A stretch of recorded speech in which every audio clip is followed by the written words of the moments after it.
नमस्कार, मैं दीपक। मैं अभी सिरोबगढ़ में खड़ा हूँ और यहाँ से लेकर रुद्रप्रयाग जो बद्रीनाथ राष्ट्रीय राजमार्ग है नगरासू तक के क्षेत्र में कैसी राजमार्ग की स्थिति है उसका पूरा हम जायजा लेने वाले हैं। फिलहाल इस समय जो सिरोबगढ़ के आप हालात देखिए तो आपको समझ आएगा कि हम जो है यात्रा रूट पर खड़े हैं और अभी से यहाँ पर जाम की स्थिति पैदा हो रही है और यात्रा शुरू होने में महज अब 16 से 17 दिन का समय बचा है। ऐसे में क्योंकि ये सिरोबगढ़ जो जोन है काफ़ी सक्रिय रहा है तो इस साल भी चुनौती बनने वाला है। हालांकि इसके लिए केंद्र सरकार द्वारा 95 करोड़ रुपए का एक बजट भी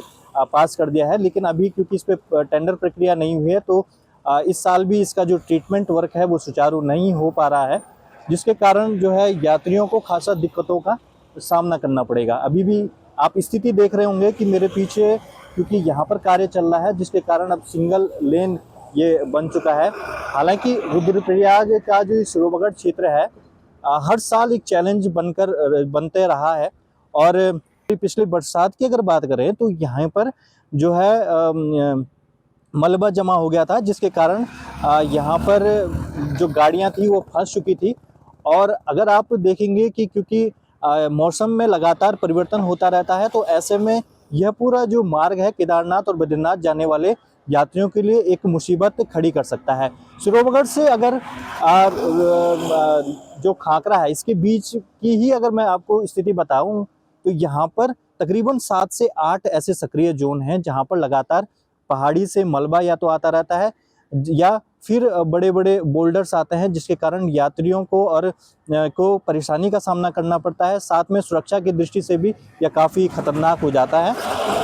इसके अलावा जो है यहाँ पर नए ऐसे स्लाइडिंग जोन बने हैं। साथ में अगर पुस्ता जो है इसी के पास में है, वो पुस्ता भी ढह रहा है, उसकी स्थिति भी मैं आपको दिखाऊंगा।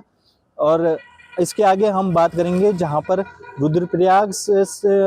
जो खाकरा है, खाकरा से फिर अगर हम रुद्रप्रयाग की ओर जाएं तो यहीं पर भी करीबन 5 से 6 ऐसी जगह हैं जहाँ पर लोगों को जो है क्योंकि स्लाइडिंग जोन है तो यहाँ पर मुसीबतों का सामना करना पड़ेगा। ये एक अगर आप कार्यों की स्थिति और वस्तु स्थिति का अगर बात करें तो हालांकि प्रशासन द्वारा लगातार ये कहा गया है कि तकरीबन पहले तो डेडलाइन 30 मार्च की गई, उसके बाद अब इसे 10 अप्रैल बढ़ाया गया, फिर उसके बाद अब 15 अप्रैल कर दिया गया है। और आप देख सकते हैं लगभग 17 से 18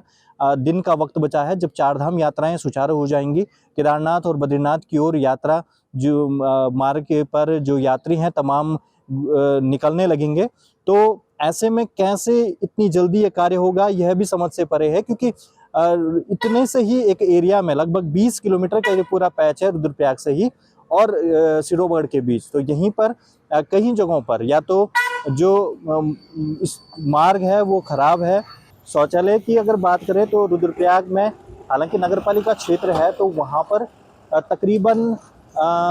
12 से 13 जो है शौचालय तो मौजूद हैं जो नगरपालिका क्षेत्र के अंतर्गत आते हैं, लेकिन फिर जो रैनतुली से यानी नरकोटा से अगर बात करें और खागरा तक बात करें तो यहाँ पर इस बीच सिर्फ एक ही शौचालय है। और इसके अलावा जो स्वास्थ्य सुविधा है वो सीधे आपको जिला अस्पताल रुद्रप्रयाग या फिर श्रीकोट की ओर निर्भर रहना पड़ेगा। यहाँ पर जो है आप स्थिति अभी से देख सकते हैं किस तरह से धूल और तमाम जो है उसका गुबार भी उठता है, तो इस बार भी यात्रियों को धूल खाते हुए गुजरना पड़ेगा। अब आगे की वस्तु स्थिति के बारे में भी आपको बताते हैं।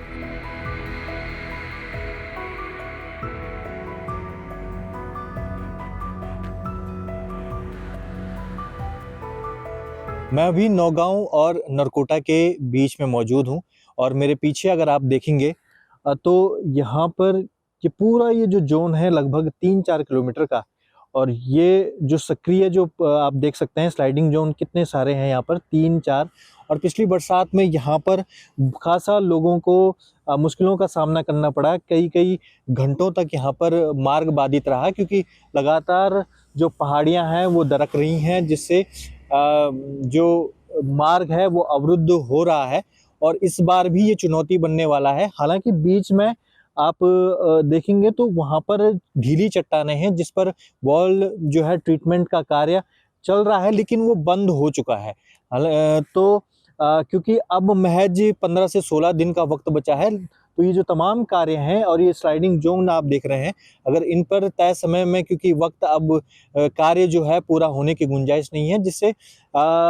इस बार भी ये बड़ी चुनौती बनने वाला है। साथ में एक और चीज़ जो मैं आपको बताऊं, तो ये पूरा एरिया एक्सीडेंट प्रोन एरिया भी है। लगातार यहाँ पर बड़े-बड़े एक्सीडेंट हुए हैं और इसी के लिए यहाँ पर जो आप देखेंगे कई जगहों पर क्रैश बैरियर नहीं है, जो बीच में जो सूचना चिन्ह होने चाहिए वो नहीं है, जिससे जो है यात्रियों को, क्योंकि रात भर ये वाहन चलते हैं, तो ऐसे में दुर्घटनाओं की आशंका जो है इस बार भी बढ़ने की आशंका है। मेरे पीछे अगर देखेंगे तो यहीं ऊपर आप देखिए कि ये नया एक और स्लाइडिंग जोन जो है सक्रिय हो चुका है, जो पिछली बरसात के बाद से ये पूरा बना है और लगातार सक्रिय है, क्योंकि चट्टानें बहुत ढीली हैं, मिट्टी की चट्टान है, तो यहाँ से भी बड़े-बड़े बोल्डर्स लगातार गिरते रहते हैं, जिसके कारण जो है ये चार धाम यात्रा यानी बद्रीनाथ, केदारनाथ जो एनएच है, इससे गुजरने वाले जो वाहन हैं, उन्हें खासा दिक्कतों का सामना करना पड़ता है और कई बार दुर्घटनाओं का भी शिकार होते हैं। मैं अभी नरकोटा में मौजूद हूँ और यहाँ पर रेलवे कंस्ट्रक्शन वर्क जो है चल रहा है, लेकिन यहीं नरकोटा के पास में ये देख सकते हैं कि यह भी पूरी तरह से मार्ग क्षतिग्रस्त है और अभी तक लगभग 1 साल इसको होने को है और हिचकोले खाते हुए जो गाड़ी है यहाँ से गुजरती है। और इसी नरकोटा में, क्योंकि रेलवे कंस्ट्रक्शन का कार्य चल रहा था, जिसके कारण एनएच द्वारा प्रपोजल दिया गया था कि एक सिग्नेचर ब्रिज बनेगा, जिससे नरकोटा से फिर अगला जो पार है, तकरीबन 70 से 80 मीटर का ये ब्रिज बनना था और उत्तराखंड का पहला एक ऐसा ब्रिज बनना था। लेकिन 2022 में और फिर 2024 में ये हादसे का शिकार हुआ है और उसके बाद से लगभग 2 साल का वक्त हो चुका है और अभी तक इस पर भी कार्य नहीं हुआ है। ये वही सिग्नेचर ब्रिज है, लगभग 76 से 80 करोड़ रुपए का ये ब्रिज तैयार होना था और अभी हालत आप देख सकते हैं कि ये पूरा एक ब्रिज जो है, अब जब से 2024 के बाद क्षतिग्रस्त हुआ, तो उसके बाद से इस पर कार्य जो है बंद कर दिया गया। टेक्निकल जो इसमें खामियां थी, जिसके बाद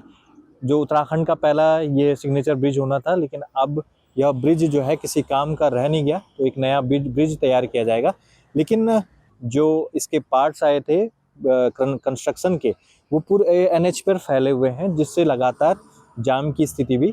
पैदा हो रही है।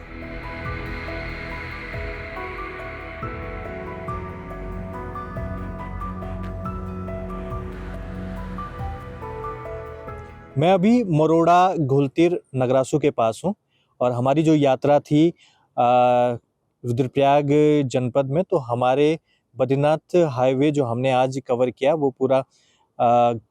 जो सिरोबगढ़ क्षेत्र है उससे नगरासू तक। तो इस बीच हमने तमाम जगहों जहाँ पर कार्य की ज़रूरत है, जहाँ पर इस बार चुनौती बनेगी और यात्रा कई जगहों ऐसी भी हैं जहाँ पर प्रभावित होगी। साथ में अगर सड़कों की स्थिति की बात करें तो गड्ढे अभी भी मौजूद हैं, जो खासा दिक्कतों का सामना जो है यात्रियों को करना पड़ेगा। और यहाँ पर मरोड़ा के पास ये घुलतिर ये क्षेत्र है, कई समय तक यह भी एक संवेदनशील एरिया रहा, लेकिन अब आप देख सकते हैं कि जो है हरियाली सड़क के किनारे फैल गई है, तो जिससे अब ये पूरा क्षेत्र है एक स्टेबल हो गया है। लेकिन थोड़ा-थोड़ा जो मार्ग है इसमें अभी भी क्योंकि जो धसाव के कारण ये लगातार बैठ रही है, जिससे यात्रियों को झटके वगैरह या फिर आप समझिए कि परेशानी का सामना करना पड़ सकता है। उनका भी मलबा डंप है, तो ऐसे में क्या किया जाता है? इस संदर्भ में जो भी हमारे निर्माण कार्यदायी संस्थाएं हैं, पीडब्ल्यूडी है, एनएचपीडब्ल्यूडी है या अन्य जो भी विभाग काम कर रहे हैं, उन सभी के साथ कल बैठक भी की गई थी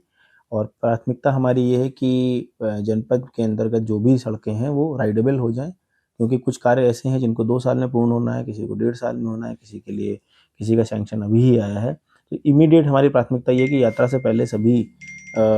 हमारे राइडेबल हो जाएं, लोगों को चलने में दिक्कत ना हो। और ये भी मेरा निर्देशन दिया गया है, मेरे द्वारा सभी को निर्देशित किया गया है कि प्राइवेट या सरकारी किसी का भी मलबा पड़ा है तो उसको यात्रा से पूर्व हटा लिया जाए, जब तक कि अत्यंत आवश्यक ही ना हो तब तक उसको ना डाला जाए वहाँ पर, क्योंकि इससे भी सड़क में जो चलने की चौड़ाई है वो कम हो जाती है और ट्रैफिक की संभावना बढ़ती है। तो इसको हम लोग ऑलमोस्ट डेली बेसिस पे मॉनिटर कर रहे हैं और हमारा प्रयास है कि पूरी सड़क जो है राइडेबल हो जाए। अगर आप ये वीडियो YouTube पर देख रहे हैं तो हमारे चैनल को सब्सक्राइब कर बेल आइकन दबाएं और Facebook पर देख रहे हैं तो हमारे पेज को लाइक करें।